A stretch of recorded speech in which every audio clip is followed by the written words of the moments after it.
Muy buenas tardes, sean todos bienvenidos a este ciclo de conferencias en conmemoración al mes del bioanalista. Sin más preámbulos, daremos entonces inicio a esta conferencia titulada Diagnóstico microbiológico de las infecciones del tracto urinario. El Laboratorio de Microbiología tiene como objetivo contribuir al diagnóstico de las enfermedades infecciosas para evaluar la evolución y el pronóstico de una enfermedad, así como la eficacia del tratamiento y la información sobre la epidemiología de la enfermedad infecciosa o de los microorganismos que la causan. Hace menos de una década se consideraba el tracto urinario estéril con excepción de la uretra distal. Sin embargo, a partir del proyecto de microbioma humano, basándose en la secuenciación del ARN ribosomal 16S, se ha presentado evidencia de la presencia de comunidades microbianas en el tracto urinario. Esto marcó el final del paradigma de orina estéril. Por lo tanto, la premisa que cualquier rastro de presencia bacteriana en la vejiga era señal de infección ya no es válida. Los estudios han demostrado que el tracto urinario sano está colonizado por una microbiota urinaria única, conocida como microbioma urinario o urobioma. Además, los estudios han demostrado que la disminución de ese microbioma está asociado con el aumento de la gravedad de los síntomas, así como también hay una correlación con el desarrollo y la gravedad de la enfermedad crónica. Algunos géneros del urobioma en mujeres son los lactobacilos, Carnierella vaginalis, Streptococcus sp, Staphylococcus spp y Corynebacterium. Queda mucho camino por recorrer en el estudio del microbioma urinario, muchas incógnitas que dilucidar. Sin embargo, es posible, y en este caso estaría haciendo yo una hipótesis, que en el corto o mediano plazo nosotros a nivel del laboratorio tengamos que realizar cambios en la metodología y en la interpretación de los urocultivos. Las infecciones del tracto urinario, desde el punto de vista microbiológico, se definen como una respuesta inflamatoria del uroepitelio a los patógenos microbianos. Ellas se clasifican de acuerdo a su ubicación anatómica en infecciones del tracto urinario altas, como la pielonefrite, e infecciones del tracto urinario baja, como la cistitis, la uretritis, e incluso las prostatitis son incorporadas acá. Pero de acuerdo a la estrategia terapéutica, ellas se pueden clasificar como infecciones del tracto urinario no complicadas o complicadas. Estas infecciones afectan aproximadamente a 150 millones de personas cada año en todo el mundo y se ha establecido que 1 de cada 3 mujeres antes de los 24 años de edad cursan con una infección urinaria. Y al menos el 50% de la población femenina logra tener una infección urinaria a lo largo de su vida. Además, estas infecciones representan el 40% de las infecciones intrahospitalarias generalmente asociadas a sondajes urinarios. El diagnóstico microbiológico consta de 3 etapas: la etapa preanalítica, la etapa analítica y la etapa postanalítica. En la etapa preanalítica podemos revisar las pautas y recomendaciones para la recolección y el procesamiento de la muestra de orina. En la etapa analítica hablaremos sobre la interpretación de los resultados del cultivo, las opciones para identificación de las bacterias aisladas a partir de orina y la interpretación de las pruebas de susceptibilidad. Y finalmente llegamos a la última etapa que reúne todo lo que nosotros realizamos a lo largo del análisis en el reporte. En la etapa preanalítica, algunos de los aspectos que conforman esta etapa, tenemos la hoja de petición, de la cual hablaremos más adelante, la obtención, el transporte y la recepción de las muestras, establecer los criterios de aceptación y rechazo, la preparación de las muestras y la conservación de las mismas. En la hoja de petición, generalmente deben venir algunos datos, como por ejemplo la edad y el sexo. Estos datos son importantes porque ellos influyen en la prevalencia, en la tasa de recidiva y de reinfección, factores predisponentes, agentes etiológicos, resistencia a los antimicrobianos y en la conducta clínica. También se debe colocar si el paciente presenta síntomas y qué tipo de ellos, y si el paciente está recibiendo terapia antimicrobiana. Este último dato también es de suma importancia porque esto modifica la interpretación que nosotros podemos hacer en el urocultivo. Otros aspectos que nosotros tenemos que tener en cuenta son el tipo y el método de recolección de la muestra de orina, porque eso influye también en la interpretación de nuestro resultado. No es lo mismo una muestra que se recolecta por el chorro medio a una muestra que ha sido recolectada por punción suprapúbica. Las formas de interpretar cada uno de esos cultivos es diferente. La fecha y la hora de la recolección de la muestra, así como cualquier otra información clínicamente relevante, como predisposiciones urológicas, anomalías anatómicas, cálculos o la presencia de cualquier material extraño. Como resumen de la fase preanalítica sobre la recolección de las muestras de orina, el transporte y el manejo, tenemos que considerar el tiempo de almacenamiento. Algunos autores señalan que ese tiempo o las muestras pueden mantenerse a temperatura ambiente por menos de 30 minutos. Sin embargo, se le recomienda que al paciente se le indique que una vez que ha sido recolectada la muestra, la coloca en refrigeración hasta el momento del traslado de la muestra y la debe trasladar en un envase con hielo. ¿Por qué no debemos decir al paciente que la debe mantener a temperatura ambiente? Porque muchas veces pierde la noción del tiempo. Entonces, cuando uno le pregunta, ¿a qué hora recogió la muestra? La acabo de recoger. Ajá, y uno le dice, ¿y usted dónde vive? Para los que están aquí en Mérida o han venido aquí a Mérida, dice, no, yo vivo en Ejido. Entonces, ven que el paciente dice, la acabo de recoger, pero vive muy distante de donde está ubicado el laboratorio y resulta que, por supuesto, ha transcurrido más de ese tiempo. ¿Por qué tenemos que tener esa consideración? Porque recuerden que el patógeno urinario más importante como agente etiológico de infección urinaria es la Escherichia coli. Este microorganismo tiene un tiempo de generación, es decir, un tiempo de multiplicación de 20 minutos. A los 20 minutos de estar a temperatura ambiente ya se ha duplicado la población bacteriana que teníamos allí. Pero además recuerden que el urocultivo es un cultivo que requiere para su interpretación de una cuantificación. Las muestras también pueden ser mantenidas a temperaturas entre 2 a 8 grados centígrados, es decir, refrigeración, hasta por 24 horas. Las muestras son subóptimas, por supuesto, cuando sobrepasan el tiempo de 30 minutos a temperatura ambiente o más de 24 horas a temperaturas de refrigeración.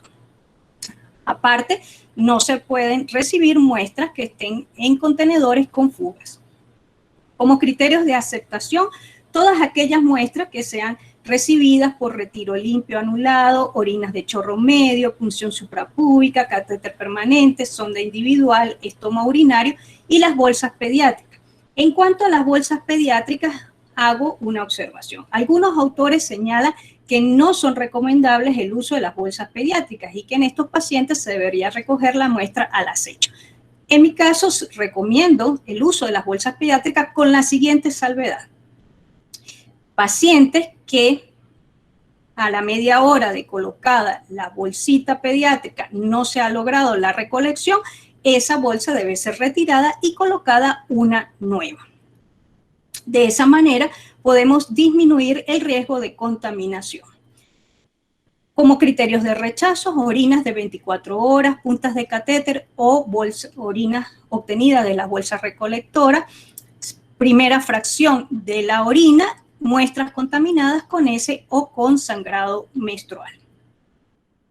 Para la recolección, entonces, de las muestras, en el caso de la muestra obtenida por chorro medio, que es la que nosotros con mayor frecuencia recibimos en el laboratorio, es importante que demos unas instrucciones claras, sencillas, para que el paciente comprenda cómo debe realizar la recolección.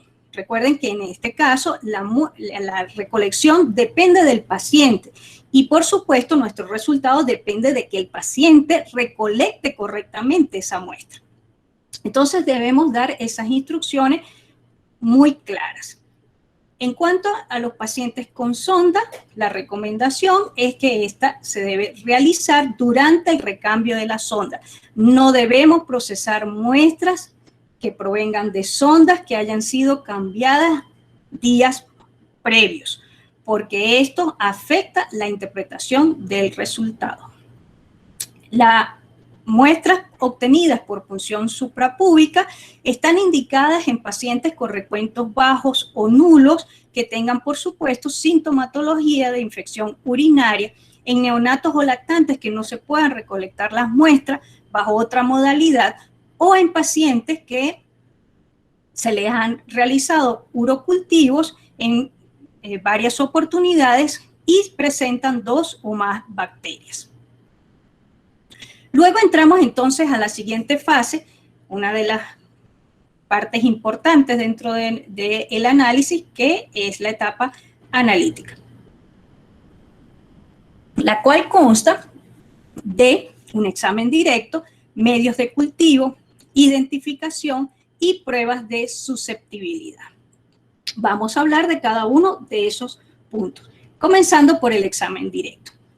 Podemos realizar un sedimento urinario que no es más que una fracción de la orina, se centrifuga, descartamos el sobrenadante y del sedimento tomamos una porción y lo colocamos entre lámina y laminilla. ¿Qué vamos a buscar allí? La presencia de leucocitos polimorfonucleares, de bacterias, eritrocitos o cualquier otro elemento que me indique que exista una patología a nivel del tracto urinario.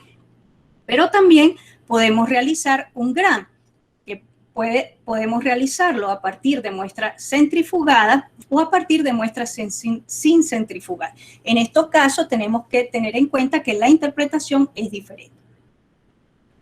En el caso de las muestras centrifugadas, pues va a facilitar al analista la observación de elementos como los polimorfonucleares, las bacterias y las características morfotintoriales que tienen esas bacterias, lo cual a su vez nos ayuda a orientarnos de lo que posiblemente nos vamos a encontrar al día siguiente con el cultivo. En el caso de la muestra sin centrifugar, esta se realiza para ver si en los campos microscópicos nosotros podemos observar al menos una bacteria.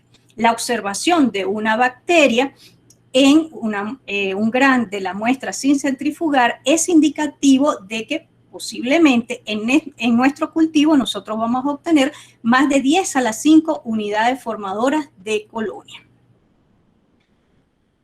En las técnicas de citometría de flujo, en el caso de los adultos, se dice que es significativo que se consigan leucocitos más de 20 por campo, más de 20 por microlitro, y en el caso de los pacientes pediátricos de 0 a 2 años entre 10 y 25. Sin embargo, nosotros poco utilizamos las técnicas de citometría de flujo. Nosotros nos basamos en las técnicas de microscopía y se establece que todos los pacientes con más de 10 leucocitos polimorfonucleares por milímetro cúbico se considera que es significativo. En el caso de nosotros, no reportamos generalmente por milímetro cúbico, sino reportamos por rango en campo de 40X. En este caso, hay autores que dicen que más de 5, entre 5 y 10 leucocitos por campo se consideran significativos. Luego, entonces, hay que tener en cuenta un aspecto importante con respecto a los leucocitos, y es que no toda la presencia de leucocitos es indicativo de infección, porque estos pueden aparecer en procesos inflamatorios. Tiene que ir acompañado esos leucocitos de otros elementos, por ejemplo, la presencia de bacterias, que nos indique que evidentemente hay un proceso infeccioso. En el caso de los medios de cultivo, tenemos que el que utilizamos es el agar sangre, el cual permite el crecimiento de microorganismos exigentes y no exigentes en cuanto a requerimientos nutricionales. Es importante recordar que es en este medio donde realizamos la semicuantificación y como reacción fisiológica observamos la hemólisis, la cual tiene significado para la identificación en algunos grupos de microorganismos. Tenemos que acompañando a ese agar sangre podemos incorporar uno de los siguientes medios, no todos. Un medio diferencial o un medio selectivo diferencial o un medio cromogénico. Entre los medios diferenciales tenemos el agar CLEP, que tiene como ventaja que permite inhibir el efecto invasor que causan algunos microorganismos. En el caso del agar McConkie o el agar Levin, son medios selectivos diferenciales que todos en conjunto, sea el agar CLEP, el McConkie o el Levin, tienen como aspecto común la reacción fisiológica que nosotros podemos observar en ese medio de cultivo, que es la fermentación de la lactosa. Y esta característica es importante para nosotros orientarnos en el momento de la selección de las baterías bioquímicas para la identificación. En el caso de los medios cromogénicos, estos medios tienen como característica que en su composición utilizan sustratos cromogénicos. El microorganismo produce unas enzimas que hidrolizan esos sustratos y eso genera la producción de un color en la colonia, lo cual está relacionado con el tipo de microorganismo que está presente. Entonces, esas diferencias de color me permiten hacer la diferenciación en género. En el caso de estos medios, tienen diferentes denominaciones de acuerdo a la marca. En el caso del Liofilchen, esta es la denominación que recibe por si acaso alguno está interesado en el mismo. Para la siembra de los medios de cultivo se utilizan los métodos de CAS o el método de laza calibrada. Es importante que aun cuando parezca tonto, tener en cuenta el diámetro de esa asa calibrada, porque del diámetro va a depender el volumen de muestra que yo voy a dispensar en la placa y por consiguiente eso va a variar el factor por el cual yo debo multiplicar para hacer la cuantificación. Muchas veces cambiamos de asa y no prestamos atención a este factor y resulta que eso influye directamente en la interpretación de mi resultado. En el caso de las muestras de rutina, se recomienda que se inocule 1 microlitro de muestra de orina con una asa calibrada de 1 milímetro. En el caso de la detección de levadura y muestras invasivas, se recomienda que se dispensen 10 microlitros, para lo cual debo utilizar una asa de 10 milímetros. La incubación se realiza a temperatura entre 35 y 37 grados centígrados, en el caso del agar sangre en microaerofilia y en el caso de los medios selectivos diferenciales o cromoagares se incuban en aerobiosis. En el caso que usamos placas dobles, la primera incubación la realizamos en aerobiosis por 24 horas y la reincubación la realizamos en microaerofilia a una atmósfera entre 5 a 10% de CO2. A raíz del estudio del microbioma humano y considerando que muchas veces tenemos pacientes que tienen sintomatología de infección urinaria y los cultivos son negativos, unos autores decidieron implementar un método denominado EQUC, que significa urocultivo cuantitativo ampliado, en el cual ellos utilizan un volumen de muestra de 100 microlitros y siembran la muestra en 3 sets de agar sangre, agar chocolate, CNA y un tubo de caldo tioglicolato. La temperatura de incubación entre 35 y 37 grados centígrados, y luego cada uno de esos sets de placas son incubados en diferentes atmósferas de oxígeno. Uno va para microaerofilia, uno para anaerobiosis y otro para aerobiosis por 24 horas. Y en el caso del caldo tioglicolato, en aerobiosis por 5 días.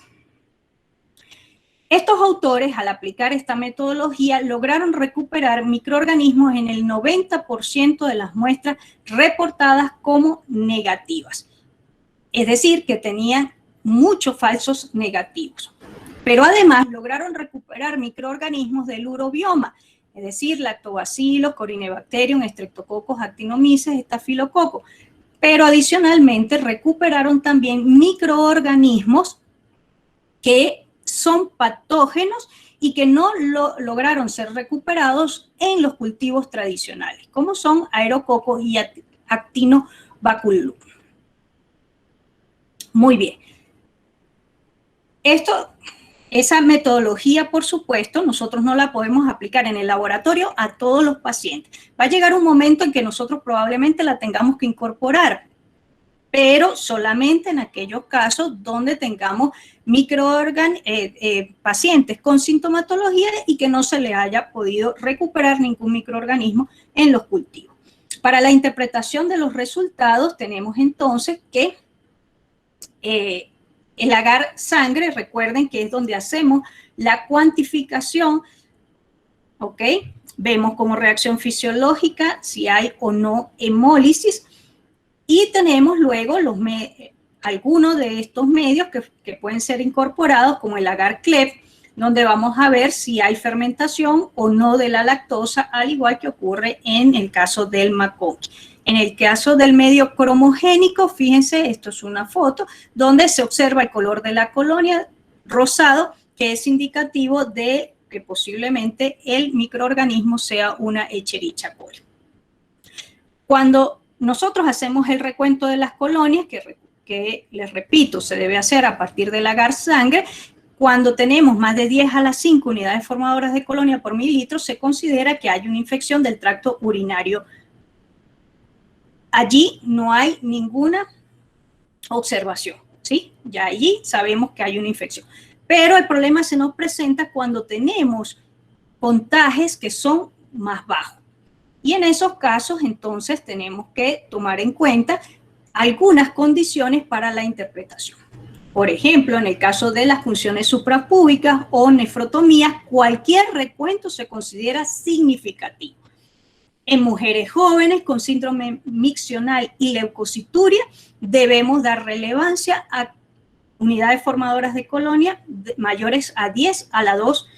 En el caso de pacientes masculinos, sintomáticos o aquellos pacientes que tienen sondaje vesical, se consideran recuentos significativos mayores a 10 a la 3 unidades formadoras de colonia. En el caso de cándida o bacterias gram positivas, como estafilococos, enterococos, corynebacterium y microorganismos de crecimiento lento, recuentos mayores a 10 a la 4 unidades formadoras de colonia. Otros casos que se nos pueden presentar son los cultivos mixtos, que pueden ser en pacientes sondeados, hospitalizados o con más de 65 años. En este caso, debemos contactar al clínico para realizar una correcta interpretación de ese cultivo. Luego tenemos entonces recuentos bajos, también pueden ser observados en pacientes que reciben terapia antimicrobiana. Por eso es importante que nosotros tengamos este dato y qué tipo de antibiótico está recibiendo ese paciente. En estos casos debemos darle valor al recuento que tengamos independientemente de lo que estemos observando. Las situaciones diferentes a las anteriormente descritas, recuentos menores o iguales a 10 a la 4 unidades formadoras de colonia, se considera que no son significativos. Y en aquellos casos donde tenemos cultivos de crecimiento mixtos en pacientes con infecciones urinarias no complicadas adquiridas en la comunidad, probablemente se trate de una contaminación con la microbiota fecal. Pero en este caso, ¿qué debemos hacer? Debemos solicitar una segunda muestra para corroborar el resultado. Muy bien, una vez que ya entonces nosotros hemos decidido que vamos a continuar porque hay la cantidad de, o hemos interpretado ese cultivo con las unidades formadoras de colonia, pasamos entonces a identificar el microorganismo que hemos aislado. Existen diferentes metodologías para la identificación. Entre ellos tenemos los métodos convencionales, como las pruebas bioquímicas, que son una serie de medios de cultivo dispensados en tubo que, de acuerdo a la capacidad del microorganismo de utilizar un determinado sustrato, pues producen cambios de color en el medio de cultivo y pues me va a indicar si el microorganismo utilizó o no un determinado sustrato. Y luego, después de leer todas esas baterías, pues vamos a llegar a la identificación. Tenemos también sistemas de identificación. LeoFilchain ofrece varios sistemas, entre ellos el OxyFer o Enterosystem, son estos que están acá en la fotografía. Tenemos entonces que estos son medios de cultivos miniaturizados en ese sistema y que luego de las lecturas me da un código que nosotros ubicamos,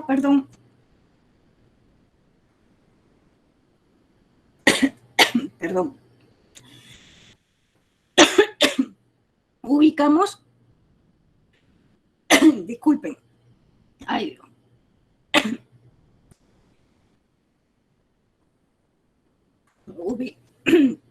Ubicamos si ese medio da el cambio o no.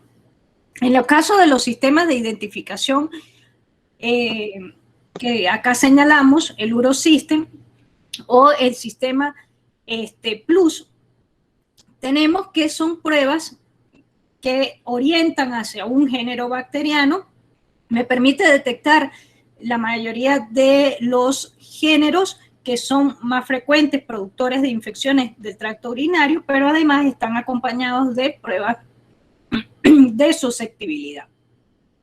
Luego tenemos otros sistemas como los API, los OxyFer, el sistema micro ID y los enterotubos.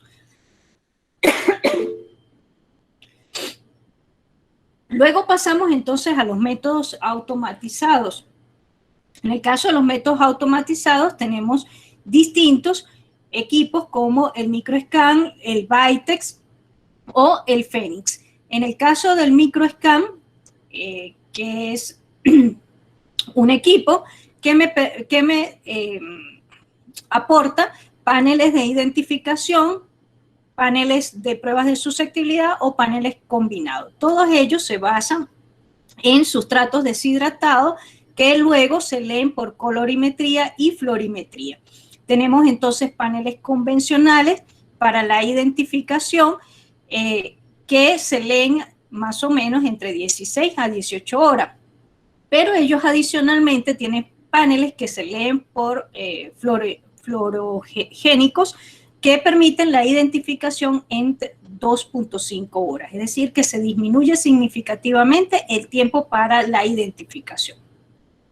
El Vitex también utiliza tarjetas con reactivos colorimétricos, tienen cassette para sistemas de identificación y cassette para pruebas de susceptibilidad y existen diferentes tarjetas. Y el Phoenix es un panel de identificación, tienen paneles para sensibilidad y paneles compartidos. La identificación se puede lograr en 4 horas y la susceptibilidad en unas 8 horas en promedio. También se identifican gram positivos y gram negativos. Anteriormente, cuando éramos felices y no lo sabíamos, pues estos equipos estaban disponibles en muchos laboratorios acá en Venezuela, pero luego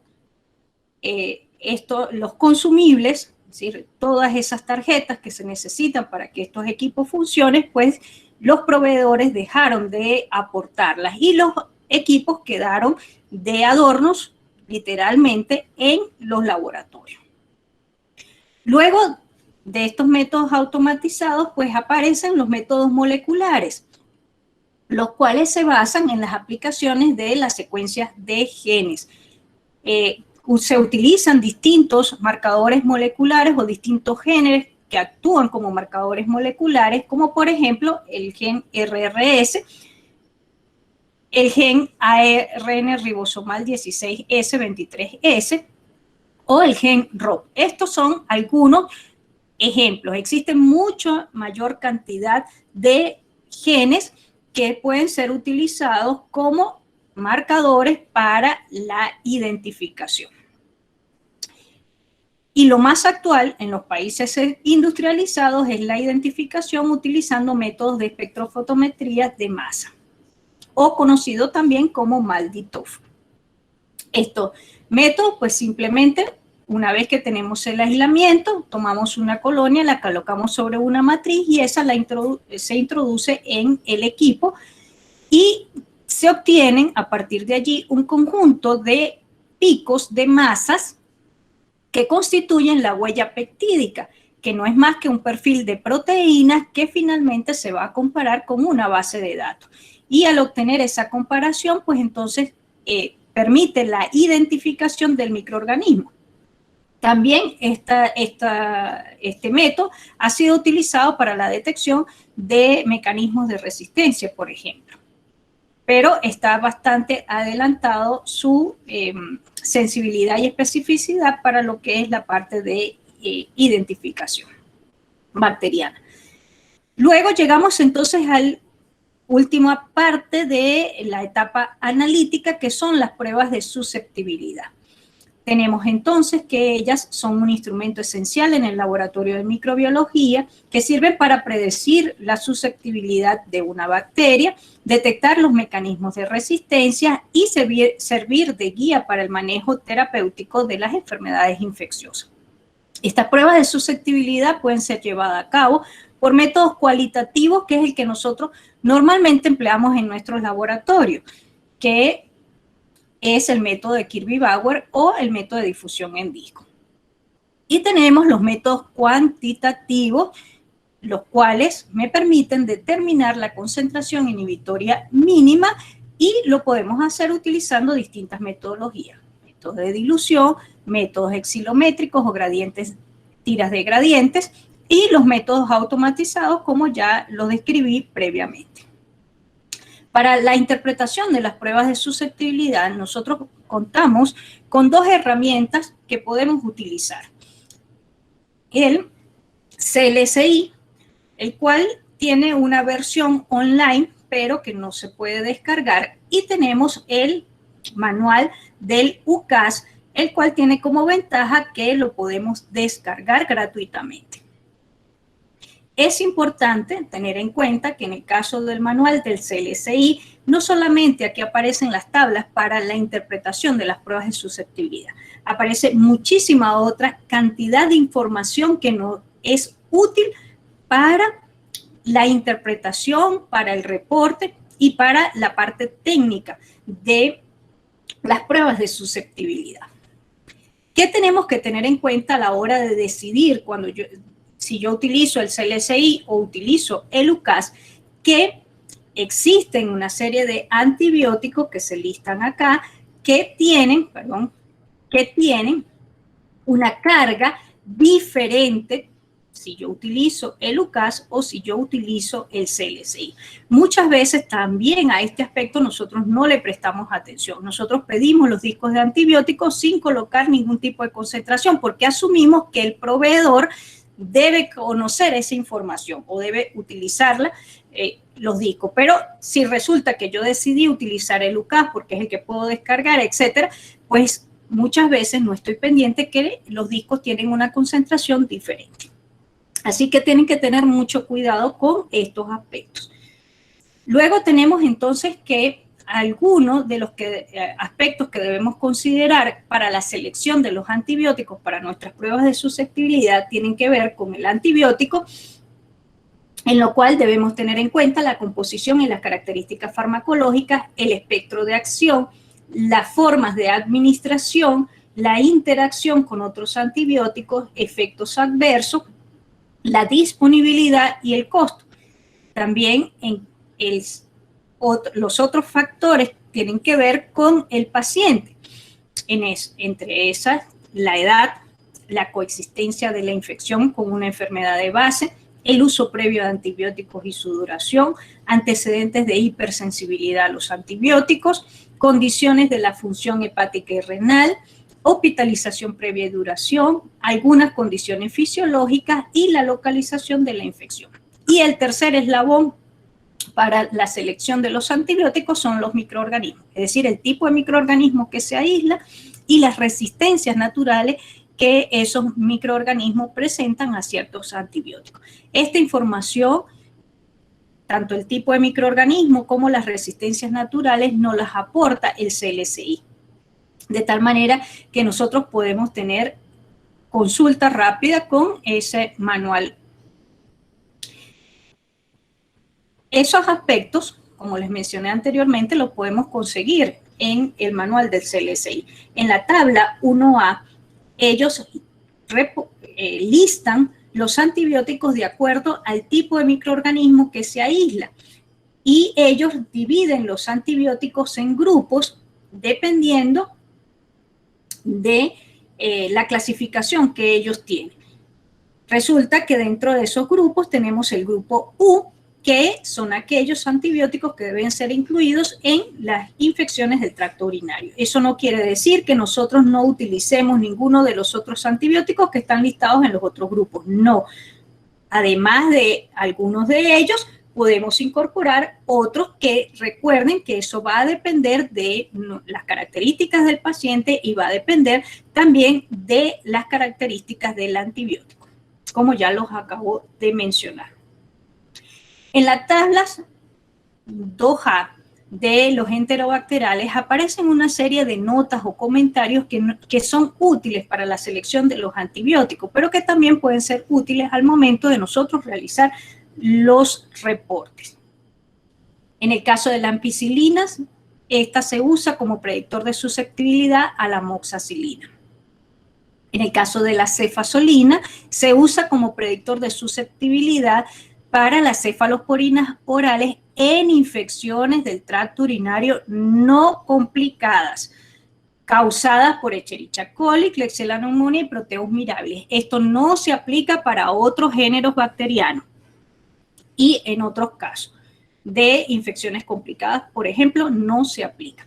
Además, tenemos que tener en cuenta que en el caso de la cefazolina existen puntos de corte para muestras que proveen para microorganismos que hayan sido aislados de muestras de orina y puntos de corte para microorganismos aislados de otros sitios anatómicos. Así que también hay que estar pendiente de ello.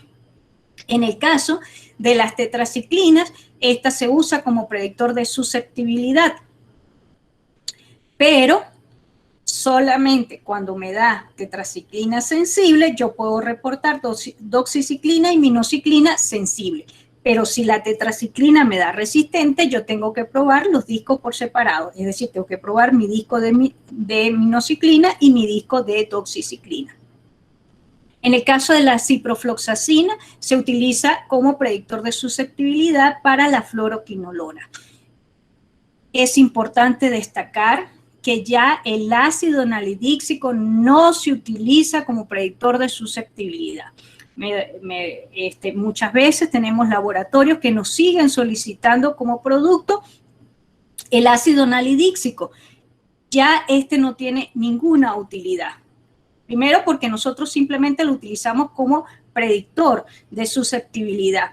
Pero ya al ser eliminado como predictor, no tiene ningún sentido que nosotros sigamos colocando el ácido nalidíxico en nuestras pruebas de susceptibilidad, porque además ese antibiótico no se consigue comercialmente, o sea, no está disponible comercialmente. Tenemos entonces que estos 3 antibióticos no se pueden probar por pruebas de difusión en discos en aislamientos de Morganell. Estos son algunos comentarios, existen muchísimos más, pero por supuesto, por razones de tiempo, no podemos desarrollar cada uno de ellos. En el caso de los estafilococos, que están ubicados en la tabla 2C para la interpretación de la prueba de susceptibilidad, tenemos que la penicilina se usa como predictor de sensibilidad al resto de las penicilinas semisintéticas, excepto aquellas penicilinas resistentes a las beta-lactamasas. La cefoxitina se usa como predictor de sensibilidad a la oxacilina, oído, no podemos reportar cefoxitina. Vamos a colocar el disco de cefoxitina y dependiendo del resultado de esto, vamos a interpretar la oxacilina. Si me da cefoxitina sensible, reporto oxacilina sensible. Si me da cefoxitina resistente, reporto oxacilina resistente, ¿ok? Entonces, dependiendo del resultado de cefoxitina, reportamos oxacilina. La vancomicina no se determina por prueba de difusión en disco su sensibilidad. Ya no hay disponibles puntos de corte. Por lo tanto, la susceptibilidad solamente la vamos a poder determinar por métodos cuantitativos, bien sean métodos de dilución, bien sean métodos de tiras de gradiente o métodos automatizados, pero no por pruebas de difusión en disco. Los macrólidos no se reportan en infecciones del tracto urinario. La gentamicina y la rifampicina deben indicarse como terapia combinada. Y las fluoroquinolonas, en el caso de los estafilococos, cuando los tratamientos son prolongados, pueden generarse resistencia. Y esto a veces es importante indicárselo al médico para que él lo tenga en cuenta. En el caso de los enterococos, que están en la tabla 2D, tenemos que la penicilina se usa como predictor de sensibilidad para las aminopenicilinas y los betalactámicos con inhibidores. Tenemos que los aminoglucósidos, excepto el disco de alta carga, la cefalosporina, clindamicina y trimetoprim, in vitro pueden ser sensibles, pero no tienen eficacia clínica, por lo tanto no deben reportarse cuando tengamos este tipo de microorganismos. La sinergia entre la penicilina, ampicilina o vancomicina con un aminoglucósido puede predecirse utilizando discos de alta carga. Los macrólidos, repito, no se reportan en infecciones del tracto urinario y la rifampicina debe indicarse en terapia combinada.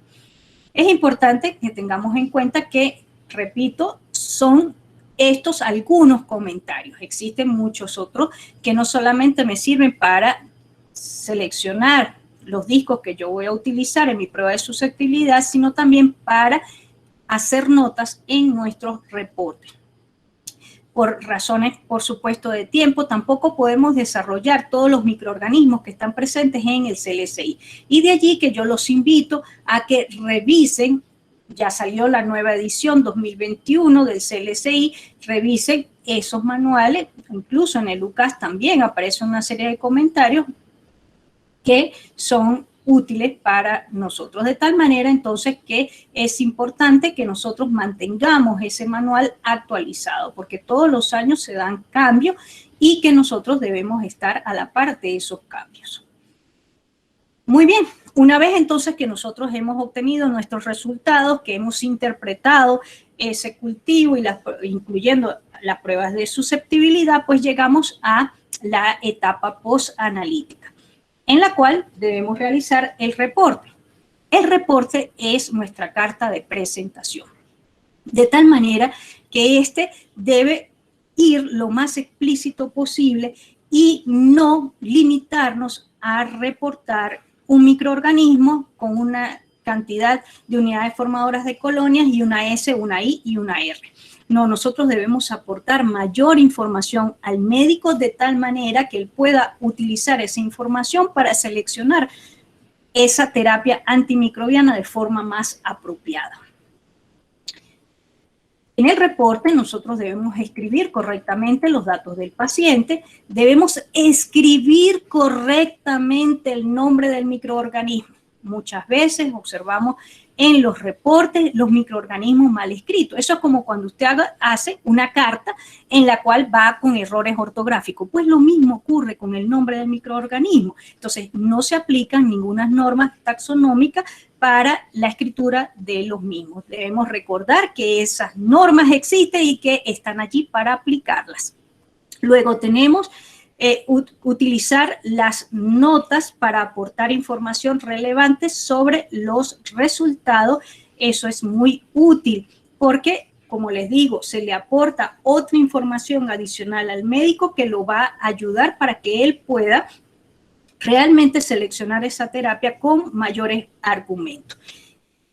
De tal manera entonces que el informe final de un resultado correcto requiere del análisis exhaustivo y que demanda la transferencia e integración de conceptos clínicos, epidemiológicos y microbiológicos previamente adquiridos y debidamente actualizados.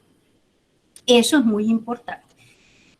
Con esto, con esta parte del diagnóstico microbiológico, pues finalizamos esta videoconferencia con la siguiente frase. Para saber que sabemos lo que sabemos y saber que no lo sabemos, hay que tener cierto conocimiento.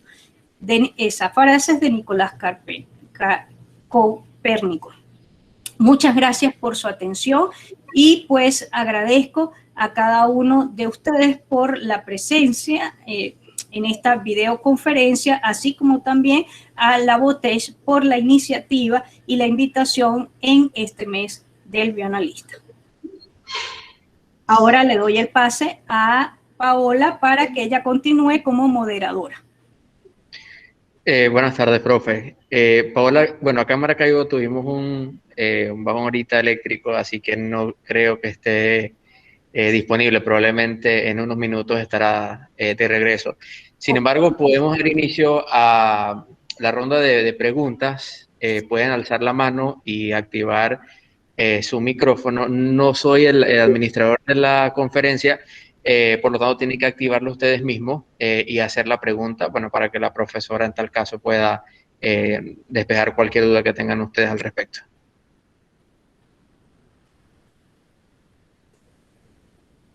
O sea, por aquí veo que, bueno, Marisela, Heidi, Betsabeth y Jeslinet tienen la mano, levantaron la mano. Si quieren pueden activar sus micrófonos y hacer la pregunta.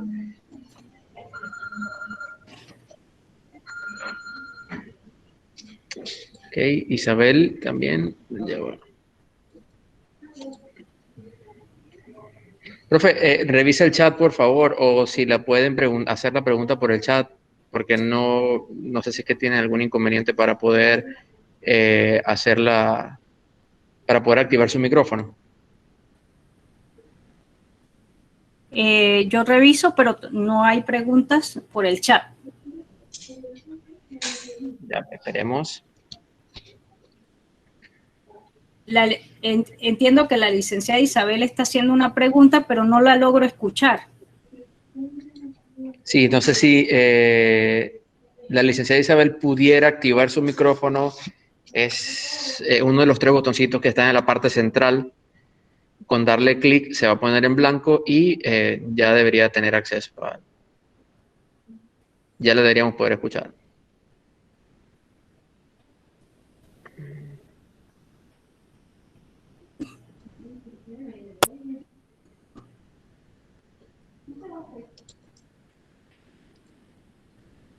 O bueno, cualquier persona puede también escribir por el chat la pregunta que sea.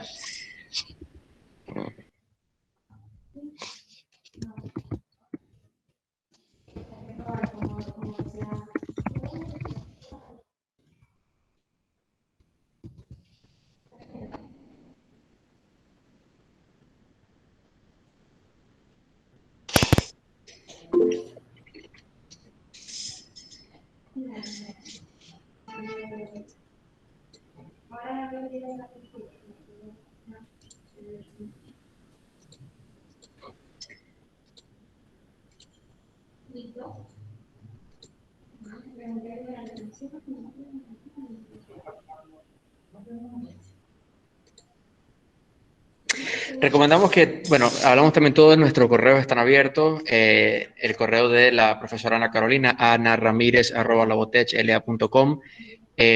También está ventas@labotechla.com. En caso de que ustedes, bueno, ya trabajen con Leufilchem, que es la marca con la que nosotros estamos comercializando desde hace ya un año aproximadamente.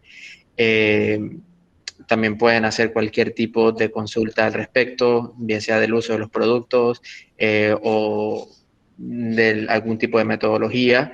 La doctora Ana Carolina con muchísimo gusto estará para resolver.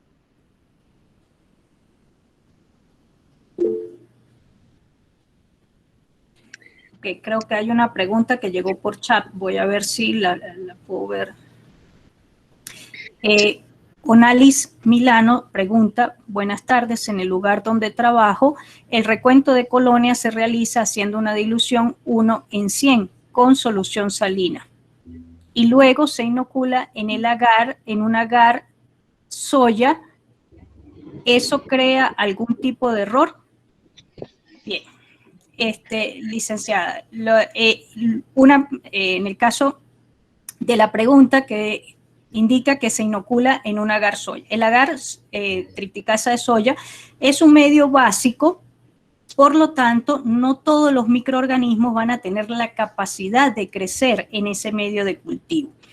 Es importante que ustedes incorporen un agar sangre, porque allí me permite o me favorece el crecimiento de aquellos microorganismos que son exigentes nutricionalmente. Eso le va a generar un error, porque si solamente coloca un medio básico, ya ahí está introduciendo un error, porque todo aquello que sea exigente no le va a crecer. Lo segundo que usted coloca allí es la dilución 1 en 100 en solución salina. Lo que no me queda claro es si luego además utiliza una asa calibrada para hacer la siembra. En el caso en el cual usted solamente haga la dilución, tiene que saber qué volumen usted coloca adicionalmente en la placa. Eso es muy importante, porque usted tendría que multiplicar por 100, que es la dilución que usted está haciendo, y además multiplicar por el factor. En aquellos casos donde los recuentos sean muy bajos, usted también va a tener un inconveniente, porque al hacer una dilución 1 en 100, quiere decir que usted está disminuyendo la cantidad de microorganismos y por consiguiente eso le va a conllevar que a nivel del cultivo tenga menos unidades formadoras de colonia. Y si usted no está clara en la forma de interpretar ese cultivo, esto también le puede tener inconvenientes y estaría reportando muchos cultivos falsamente negativos. Entonces, mi recomendación sería, primero, que tiene que incorporar un agar sangre. También se le sugiere uno de los medios diferenciales o selectivos diferenciales, porque eso además ayuda para usted luego seleccionar las baterías bioquímicas, y en el caso de la dilución tendría que usted aclararme si hace luego una siembra con una asa calibrada, qué volumen ustedes colocan en la placa. Y como le digo, hacer ya de por sí una dilución de la orina le puede generar inconvenientes con aquellos medios que sean con aquellos microorganismos que estén en recuentos bajos por distintas circunstancias. Si le quedó alguna inquietud, puede volver a escribir. Luego tengo acá otra pregunta. A ver. De Damaris Esteves. Dice, en el caso de antibióticos, se recomienda el reporte de aquellos que corresponden a la resistencia natural de la bacteria identificada. La recomendación sería colocarlo como una nota. Es importante colocarlo, pero como una nota. El microorganismo aislado es naturalmente resistente a tales y tales y tales antibióticos, porque si el médico no maneja esta información, probablemente diga, ay, cónchale, ese laboratorio no me puso el antibiótico tal, que es el que a mí me gusta utilizar, porque hay médicos que utilizan ciertos antibióticos y resulta que la bacteria es naturalmente resistente y dice que no le gusta el laboratorio porque no le reporta ese antibiótico para ese tipo de microorganismo. Entonces, eso es una forma también de poder informar al médico y que él tenga claro que hay antibióticos que no funcionan para ese tipo de microorganismo y por eso no están colocados en la prueba de susceptibilidad. Luego tengo una pregunta de Solva Gómez. Dice, doctora, su experiencia con los agares cromogénicos, ¿solo se puede usar para identificar?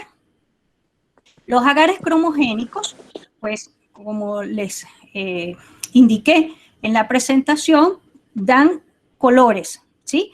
Pero siempre yo les aclaro que si bien eso da una identificación sugestiva, por lo tanto, yo debo agregar unas pruebas bioquímicas, aunque sea algunas pruebas clave, que me permitan corroborar esa identificación. Porque recuerden que nosotros estamos trabajando con organismos vivos y esos organismos vivos pueden cambiar en el tiempo porque ellos necesitan adaptarse.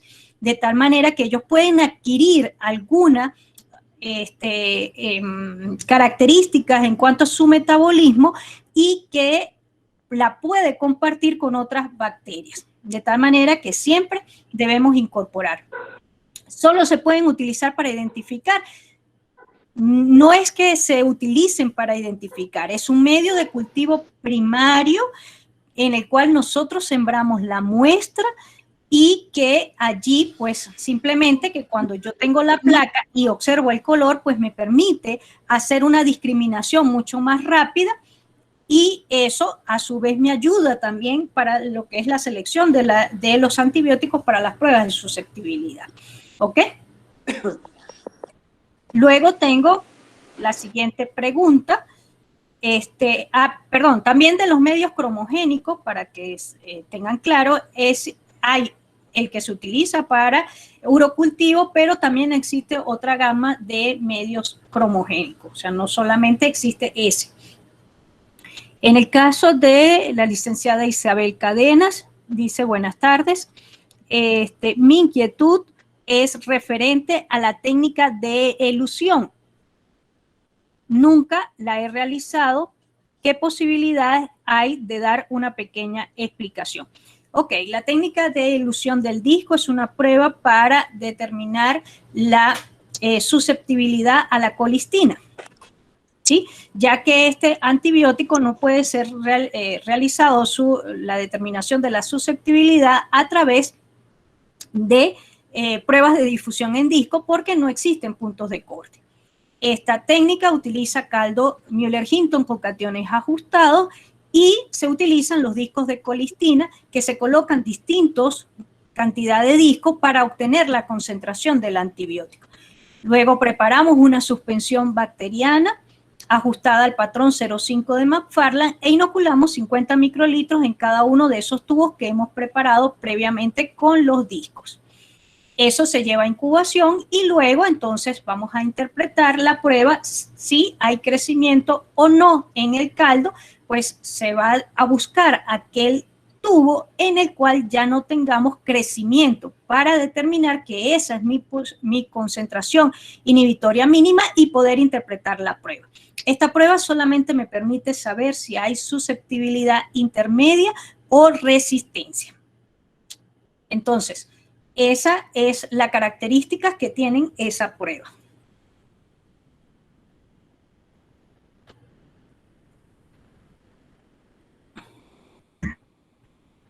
Luego tengo ver que hay unas personas que han alzado la mano.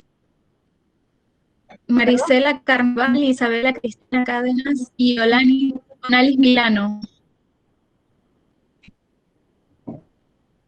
Tengo otra pregunta de Hilda, España. Dice, buenas tardes, una duda.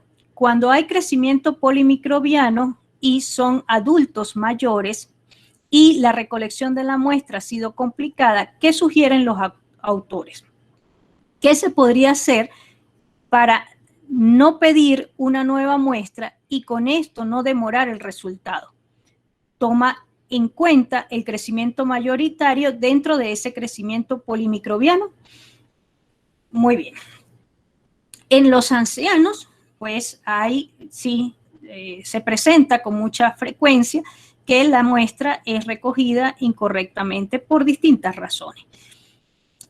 En el caso de que tengamos un crecimiento polimicrobiano, el inconveniente está cuando tenemos que ambos microorganismos están más o menos en una misma concentración.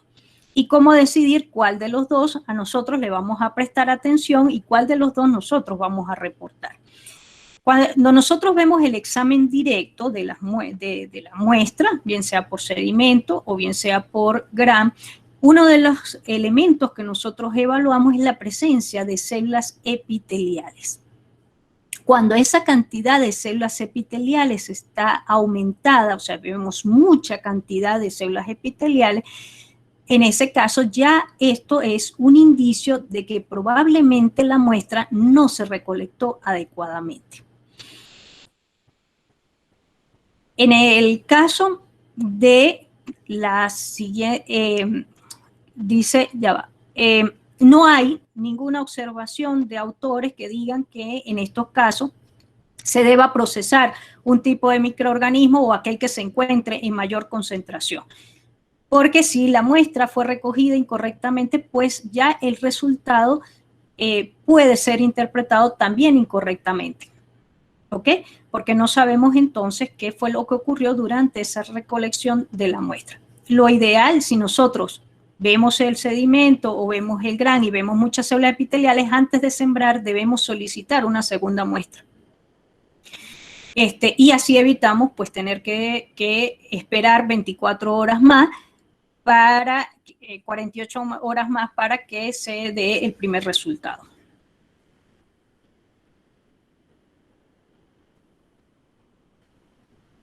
¿Alguna otra pregunta? Profesora Ana. Sí, dígame.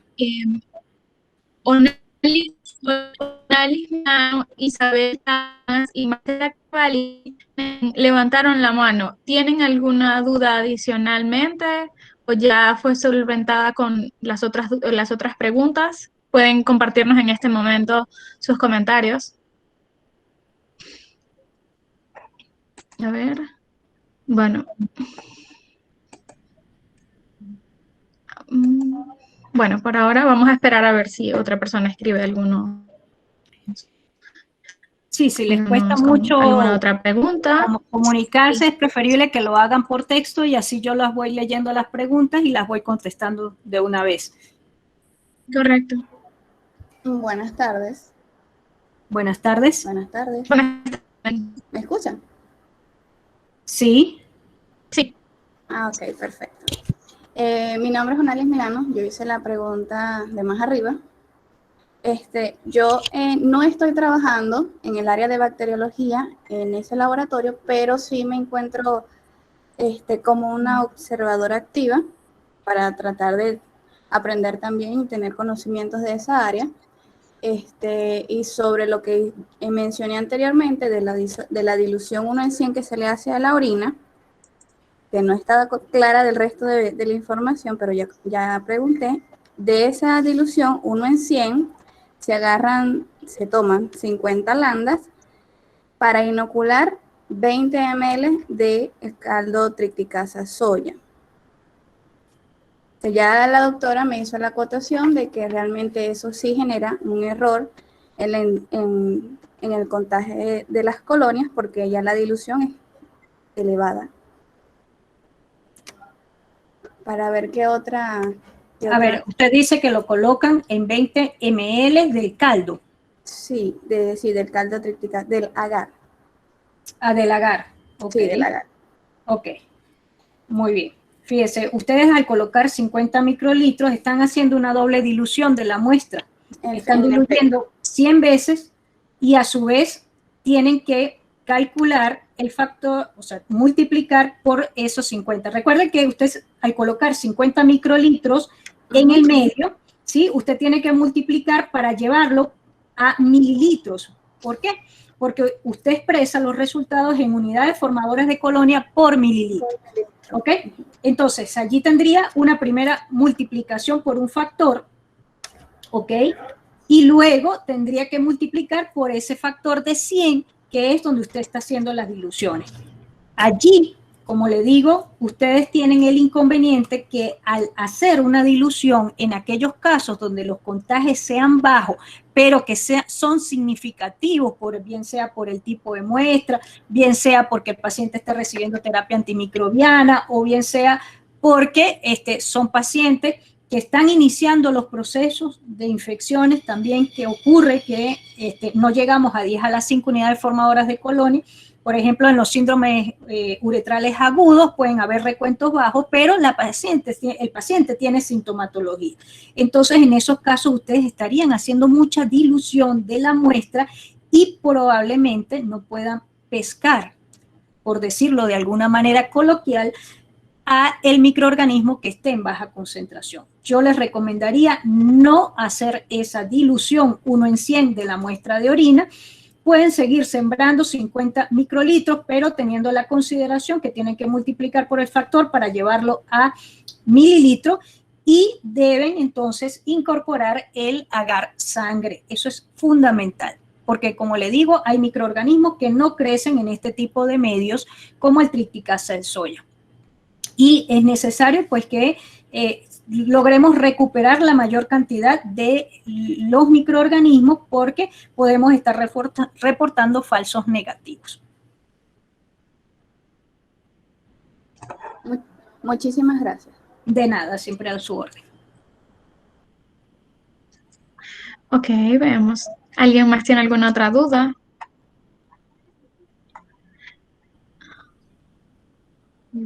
Tenemos otra duda por las preguntas, profe. A Por la ver. sección del chat hay A ver, muy bien, tengo, dice, doctora, tuve un caso con un paciente de 76 años con complicación prostática y una dosis de ciprofloxacina. En el sedimento presentaba leucocituria y hematuria sin bacteria, resultado del urocultivo negativo. ¿Qué medidas debo tomar para solucionar? Bien, generalmente en los pacientes que reciben ya terapia antimicrobiana, pues puede existir la posibilidad de que evidentemente tengamos un cultivo negativo. Lo primero que usted debe acotar es que ese paciente estaba recibiendo terapia antimicrobiana en su reporte, porque de esa manera usted está cubriendo la posibilidad de que el cultivo se está reportando negativo, no porque realmente sea así, sino porque hay una inhibición por parte del antibiótico. ¿Ok? Si el paciente tenía leucocituria y hematuria, también tienen que recordar que no necesariamente los leucocitos son producto de un proceso infeccioso. También puede haber un proceso inflamatorio. Y además que fíjese que este paciente tenía una complicación prostática. ¿Ok? En este caso pudiéramos estar hablando también de que podía haber una prostatitis. Y en este caso, para las prostatitis, pues los procedimientos de urocultivos tradicionales no me permiten recuperar aquellos microorganismos que puedan estar causando infección a nivel de la próstata. Se aplica otro tipo de metodología, es lo que se conoce como los métodos de los 4 vasos, en los cuales se le pide al paciente que recoja no solamente muestras de orina, sino también muestras de semen, luego de hacer de los masajes prostáticos. Entonces, esas metodologías son las que me van a permitir probablemente determinar que se trate de una prostatitis, o que lo que se está ocurriendo es una prostatitis infecciosa. Entonces, esos son elementos que se tienen que tener en cuenta al momento de realizar la interpretación del cultivo y de nosotros poder reportar. Es bueno y es importante eso que usted acota, que fíjese que usted tenía una relación, tenía la edad del paciente, tenía que había una complicación prostática, que había recibido antibiótico. Entonces, fíjense que todo eso, el acúmulo de todo eso nos permite a nosotros pues determinar o hacer recomendaciones en el reporte del cultivo. Luego tengo otra pregunta de Damaris Esteves. Dice, en el caso de una muestra de chorro medio, paciente femenina sin sintomatología, con recuentos de 10 a la 2 a 10 a la 3 unidades formadoras de colonia por mililitro de crecimiento único, pero post tratamiento, ¿se recomienda alguna anotación adicional para orientar la razón por la que no se realiza la identificación ni antibióticos a ese desarrollo? Que realmente no es significativo de infección urinaria, pero puede prestar a confusión para el médico y el mismo paciente.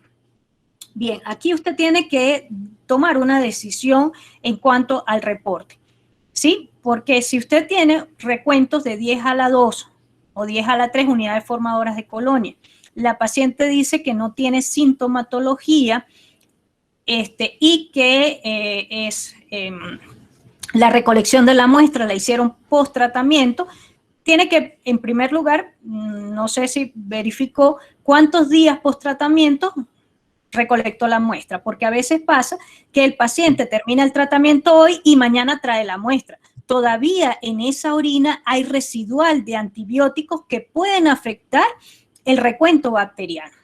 Bien. En segundo lugar, entonces, en ese caso, si usted verificó que ya el paciente tenía 3, 4 días de haber terminado el tratamiento, en ese caso, usted decide qué es lo que va a reportar. Si yo tengo ese caso donde ya pasaron varios días, el recuento es bajo, la paciente no tiene sintomatología, yo reporto el cultivo como negativo, no le debo dar valor y no debo reportar que se aislaron 10 a la 2 o 10 a la 3 unidades formadoras de colonia, sino pongo que el cultivo fue negativo.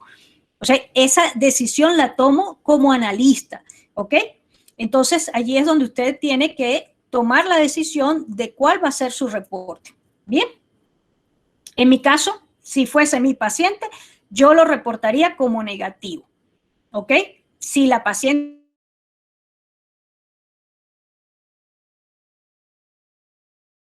¿Ok? Entonces yo reportaría ese cultivo como negativo.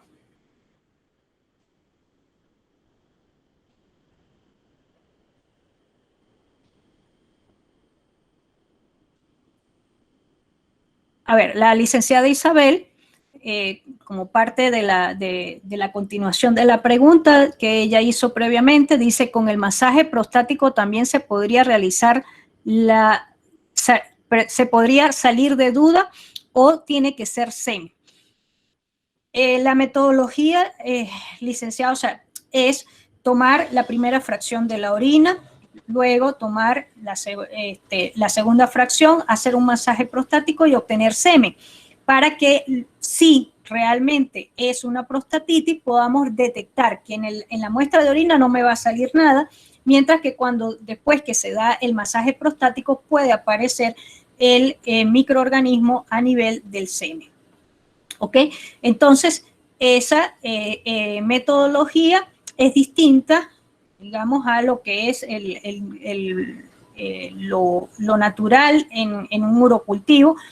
Y por eso le digo, si la prostatitis es infecciosa, pues habrá que hacer este tipo de pruebas. Pero tampoco... o también tenemos que tener en cuenta que no todas las prostatitis son infecciosas. Muy bien. Dice Damaris Esteves, 6 días después de culminado el tratamiento. Entonces, por eso le digo, si tenemos entonces esa paciente con sin sintomatología, el recuento es bajo, ya tenía 6 días de haber finalizado el tratamiento, yo reporto el cultivo directamente negativo. No coloco absolutamente más información que esa. Porque a ese recuento yo no le daría un valor.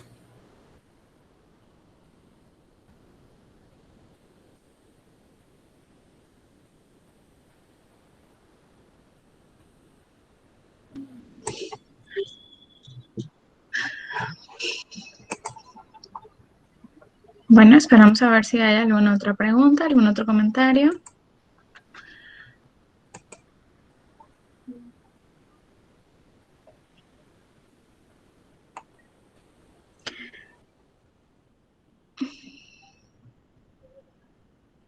Bueno, parece que no. Entonces, me avisa, profesora Ana, si estamos... A ver. ¿Otra duda? Sí. Prueba de Stymie es una técnica para separar la prostatitis de la infección urinaria, ¿cierto? Mire, la verdad no recuerdo si se llama así, prueba de Stymie. La que le estoy indicando, que es la prueba, o sea, el nombre común con la cual yo lo conozco es la prueba de los 4 vasos. De verdad no les sé indicar si el nombre real de la prueba es de Stymie.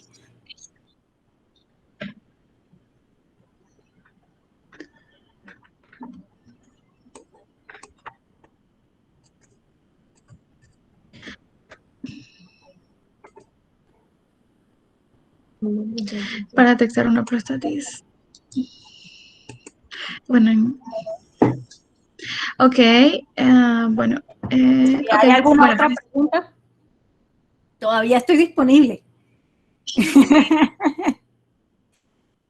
Esta es su intervención durante el mes del bioanalista en la botella, así que aprovechenla. Bueno, mientras, a ver, esperamos a ver si llega otra invitación.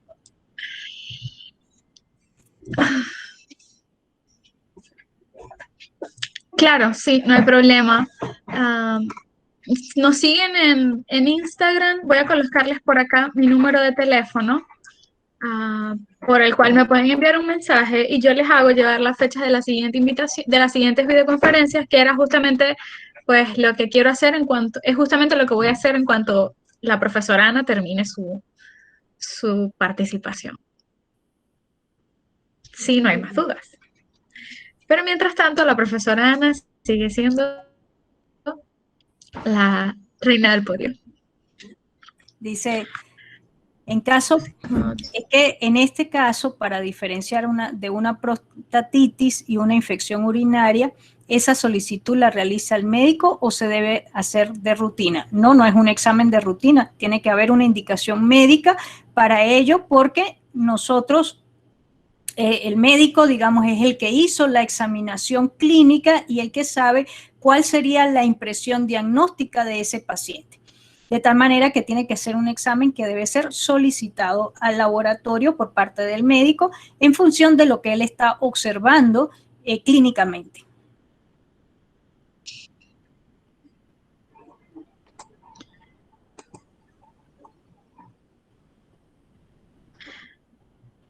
Vemos otro comentario, profe.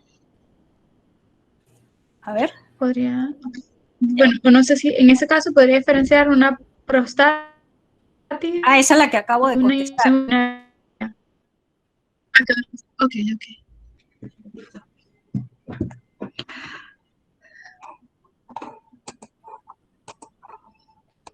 Bueno, justamente...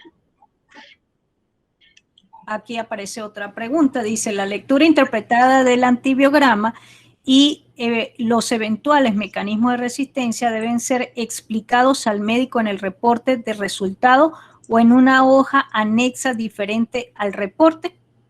Muy bien. Generalmente, pues por supuesto, si nosotros hacemos la detección de algún mecanismo de resistencia de forma fenotípica, pues nosotros debemos indicar que hicimos esa detección y cuál fue el resultado de la misma. Entonces, eso va indicado en nuestro reporte. Al final, en las observaciones o debajo de la prueba de susceptibilidad, pues nosotros podemos colocar unas notas que digan, bueno, se detectó el mecanismo se realizó y se detectó mecanismo de resistencia a los macrólidos por la prueba del halo-D, por decir algo, un ejemplo.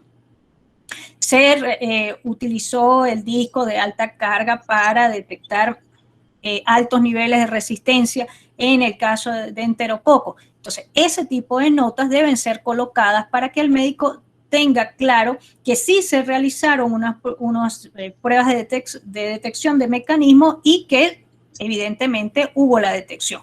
Por ejemplo, cuando ustedes reportan que aíslan, por decir algo, una Escherichia coli productora de beta-lactamasa de espectro extenso, ya ustedes allí están indicando que tuvo que haber una detección del mecanismo de resistencia y en la nota deben indicar pues que debido a la producción de esa enzima pues no se deben utilizar ningún beta-lactámico con excepción de los carbapenemos si estos están sensibles todavía.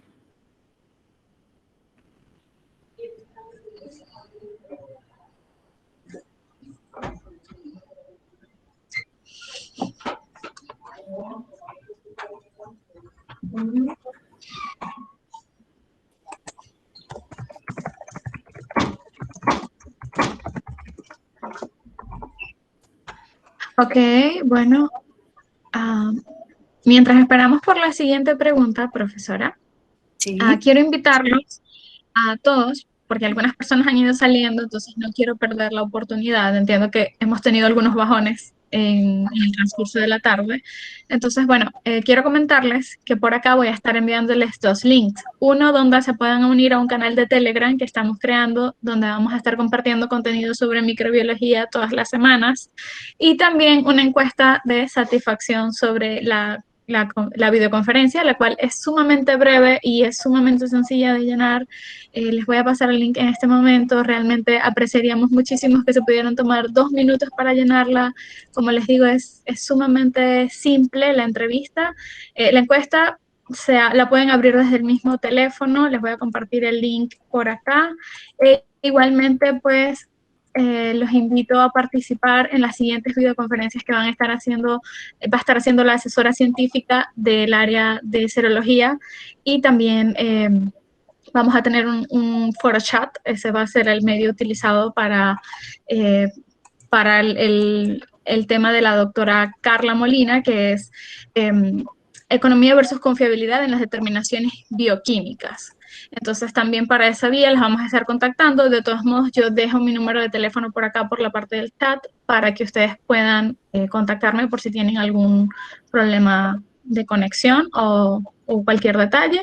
Cualquier sugerencia me pueden escribir por esa vía. Tienen el link de la conferencia ya en el chat. Les voy a enviar ahora el link para el grupo de Telegram.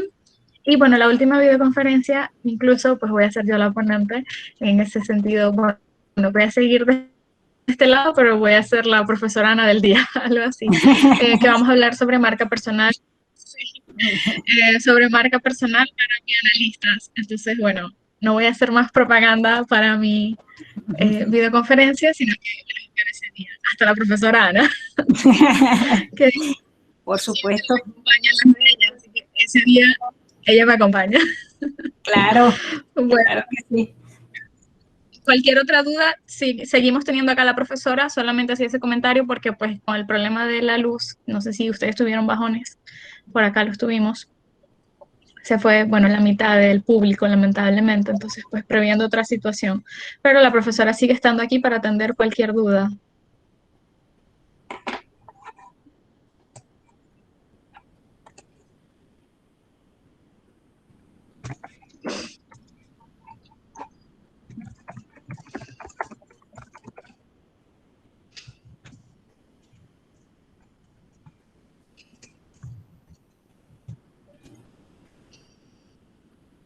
¿Cuál es el link del grupo del Telegram? Ya se las acá, justamente lo acabo de enviar. Lo pueden colocar, porque este no me lo reconozco. Yo no lo reconozco como.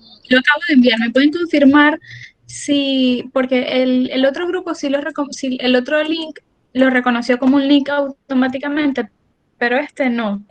Entonces déjenme ver porque este no lo está reconociendo como link. Exacto. Estoy viendo, justamente eso estoy viendo. Déjenme verificar un momentito aquí. En el mismo grupo, nuevamente copiarlo, a ver.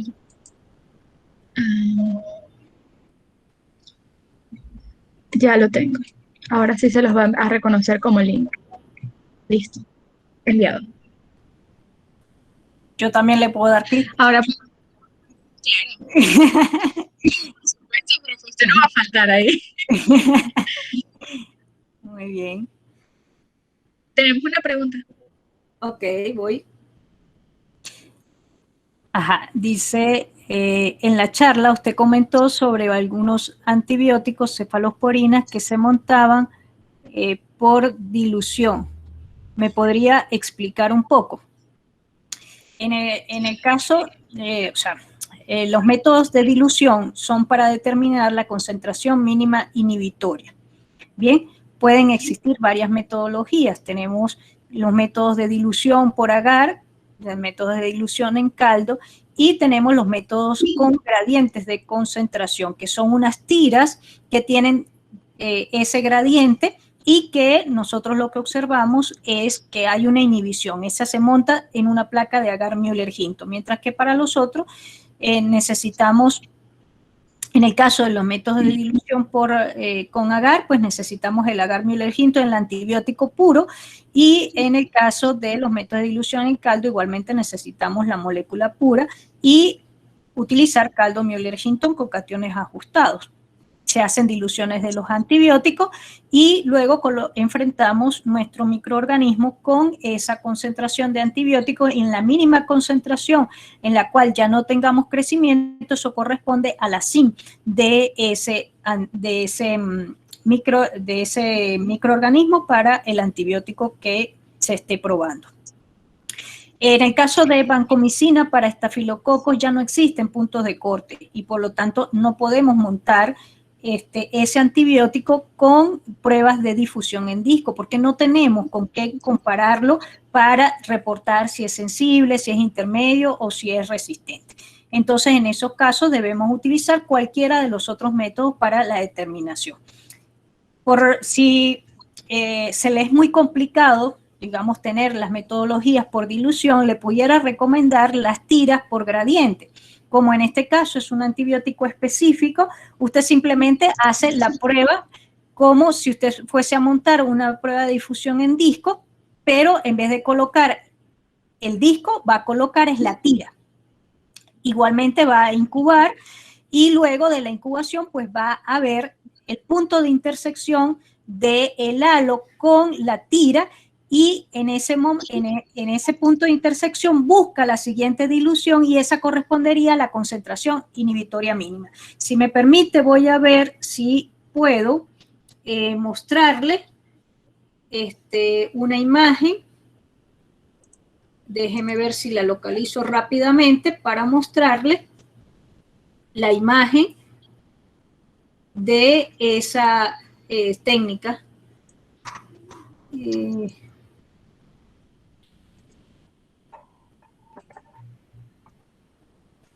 Permítame un momento a ver si le logro ubicar la imagen.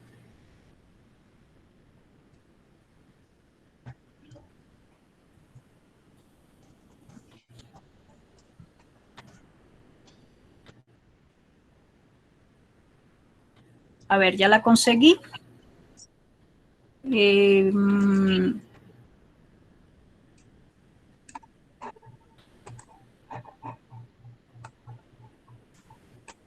En una nueva ventana. Acá está. Acá está. ¿La logran ver? Sí. ¿Logran ver la imagen? Sí, van por la imagen. Sí. Ok, fíjese, licenciada, acá está, ¿verdad? Esta es la tira. Acá tiene un gradiente de concentración del antibiótico. Usted va a ubicar donde tenga, vamos a hacerlo, a ampliarlo para que lo pueda ver. ¿Sí? Usted va a ubicar el punto de intersección acá. Fíjese que en este caso es 24, entonces la concentración inhibitoria mínima que usted va a reportar es 32. ¿Ok? Porque en esta todavía hay crecimiento. Fíjese, usted está justamente viendo el borde del crecimiento. ¿Cuál es la dilución en la cual no hay crecimiento? La siguiente, que sería esta, que sería 32. ¿Ve? Esto es un ejemplo, por ejemplo, de justamente una tira de vancomicina. Fíjese acá. Esto es, fíjese que es un Müller-Hinton con sangre. Este debe ser que la montaron para un microorganismo exigente como tipo estreptococo, en los cuales nosotros utilizamos este tipo de medios para esos antibióticos.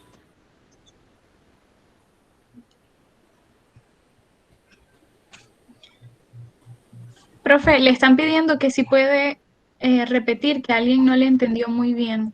Ok, voy otra vez entonces.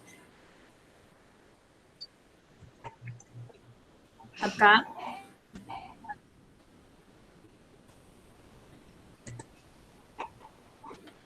Ok, la prueba se monta exactamente igual como cuando usted monta una prueba de difusión en disco. Va a hacer su suspensión ajustada al 0,5 de McFarland.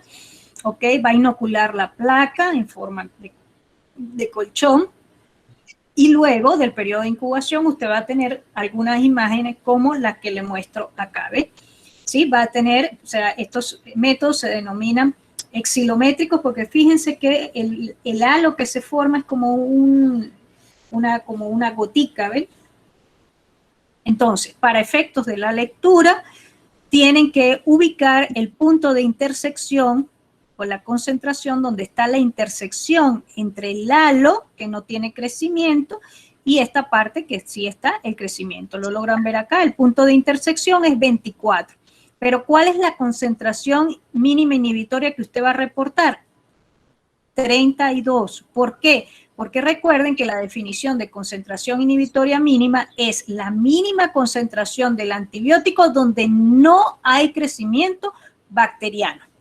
Y aquí donde no hay crecimiento es en 32, ¿ok? Porque en 24 está el límite del crecimiento, ¿sí? ¿Ven que acá está la intersección? No sé si la logran ver, se la estoy tratando de señalar con la flechita, pero no sé si lo logran ver. ¿Sí? Yo veo la flechita señalando el 24. Ok, entonces, esta es el punto de intersección y la concentración sería 32. ¿Ok? 32. Muy bien. ¿Alguna otra duda, inquietud? Ajá, aquí dice sí, que la presentación dice que no entendió la información sobre la vancomicina para enterococos. La vancomicina para estafilococos no puede realizarse por métodos de difusión en disco. En el caso de los enterococos para vancomicina, se tiene que realizar otro tipo de metodología, ¿ok? No otro tipo de metodología en el caso de los enterococos. Sí existen puntos de corte, pero cuando se tiene que evaluar que no existan colonias intrahalos en el caso del enterococo y se debe aplicar otra metodología que también está en el CLSI para detectar si existen fenotipos de resistencia en el caso de enterococos y vancomicina.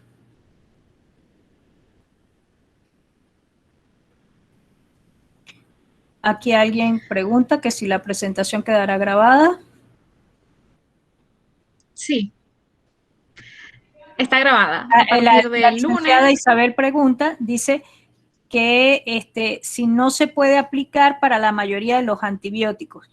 ¿Qué me pregunta? Si las tiras reactivas se pueden aplicar para diferentes antibióticos. No me quedó clara la pregunta.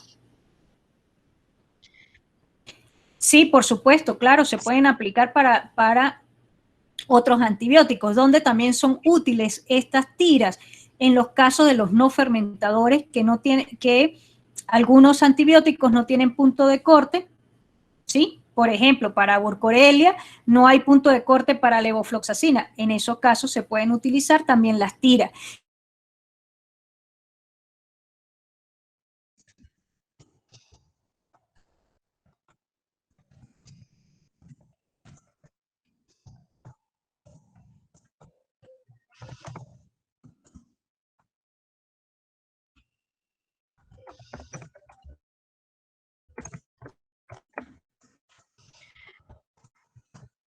Ok.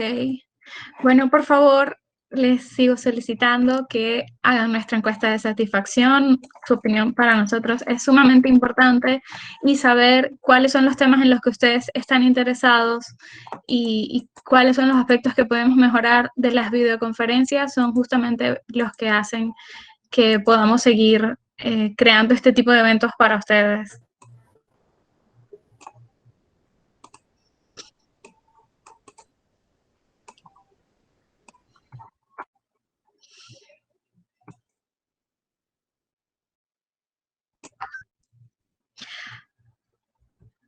Bueno, creo que la profesora Ana acaba de tener un pequeño problema de conexión.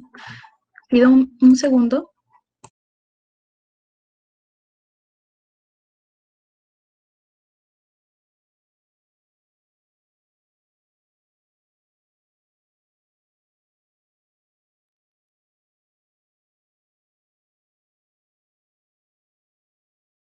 Bueno, creo que la profesora Ana acaba de perder, bueno, se acaba de ir la luz, mejor dicho.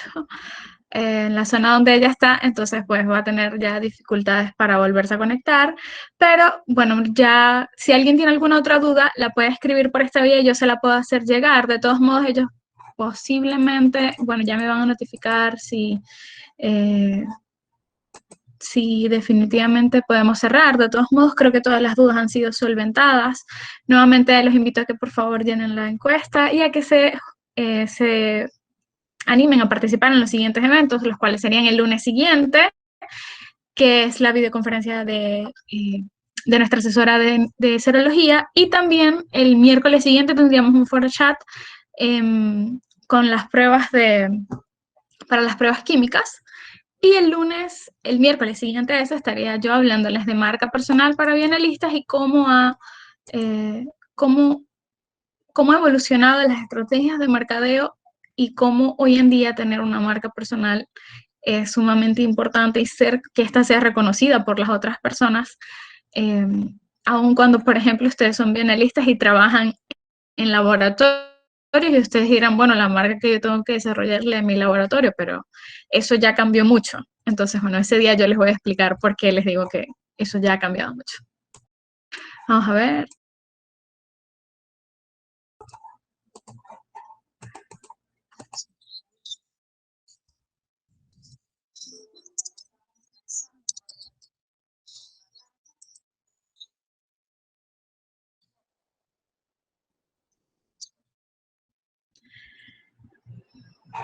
Bueno, creo que entonces por el día de hoy ya todas las dudas han sido solventadas. Les agradecemos a todos por su participación.